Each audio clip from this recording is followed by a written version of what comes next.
Hey guys, welcome back to Top 10 Gaming. I'm Ron Mackenzie LaFergie. Overwatch has been out for over a year now, and in that time, players have been digging up some pretty cool secrets. While I'm sure a lot of you already know some of them, I'm betting you don't know everything. And I'm betting that newer players out there know very little. So I figured I'd go over some of the little secrets in the game that you may not have picked up on. Some useful, but for the most part it's just for fun trivia. So get ready, it's time for the top 10 Overwatch secrets you probably missed.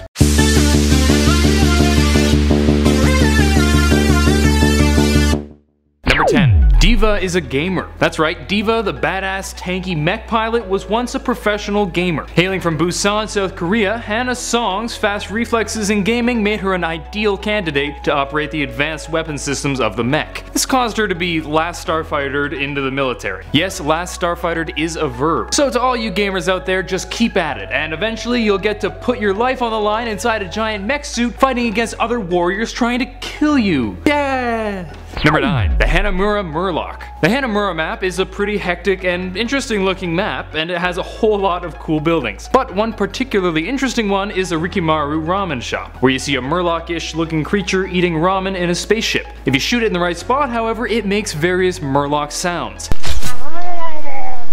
Has a little reference to other Blizzard titles. HANAMURA also has a cool arcade, and if you explore it, you'll be met with some familiar sounding titles. Which brings me to my next point. Number 8. Shameless advertising. Seeing as Blizzard has a couple of big games on the go, it's not surprising that they'd make references to their other games. In the restaurant on Route 66, you can see posters for Diablo. Hearthstone can be seen being played on certain computer screens, plus at various points you can see arcade games named Fighters of the Storm, a clear reference to Blizzard's popular MOBA, Heroes of the Storm. They even take it further with D.VA being called Hero of My Storm on a movie poster. Ugh, just shameful. You know who would never plug themselves like that? The fine folks over at Top 10 Nerd, our sister channel that delves into all things nerdy, from comic books to Harry Potter to Doctor Who. Head on over.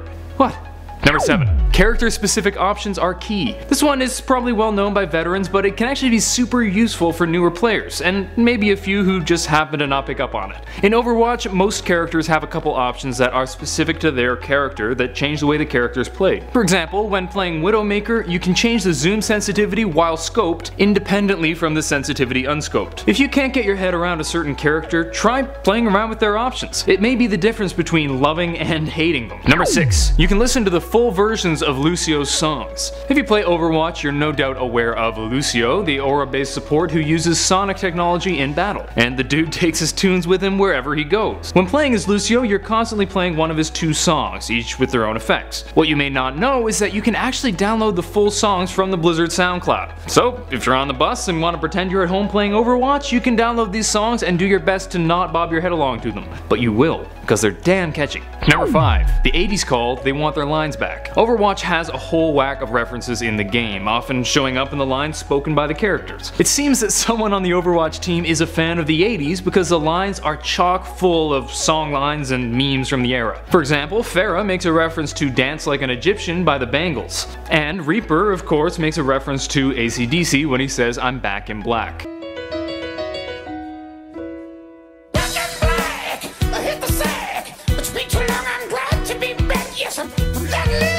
But you know what 80s reference they missed out on? Never gonna give you up, never gonna let you down. Wrecked. Number 4. TV and movie references.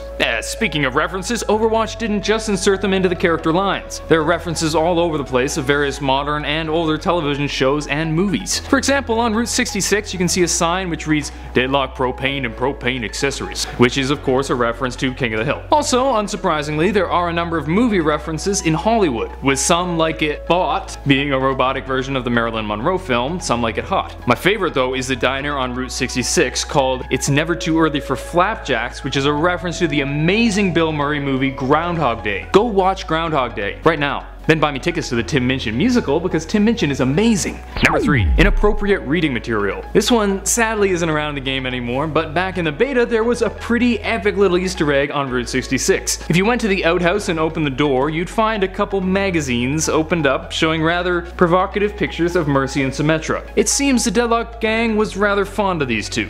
Shortly after this was discovered, it was removed, which seems to imply that this was something put in secretly by one person. And to that person I say, Bravo. Number 2. A tribute to a brave gamer. One day before Overwatch was released, a 20-year-old gamer named Woo Hongyu was killed while trying to stop his friend's motorcycle from being stolen. Besides receiving a Courageous Citizen award from the local government, Blizzard decided to make a tribute to the young man in the game. If you look at the space shoots in Lijiang Tower, you'll see that one of them has Chinese characters on the chest saying Hongyu, with words shown above the suit reading Immortal Hero. Very cool, even if the story is awfully depressing. Number 1. The cinematic shorts actually affect the in-game universe. If you haven't been watching the animated shorts, frickin' watch them. I don't care if you don't even play the game, the shorts are really good. But one cool thing about them is that certain events from the shorts are referenced in the game. For example, the arrow meant for Genji's head in Dragons can be seen in the room on the HANAMURA map. And you can see a statue of Mondada on King's Row, celebrating all the good he did before being killed by Widowmaker in the Alive short. Seriously, these shorts might be my favorite part of Overwatch. It's so cool that they actually alter the game world.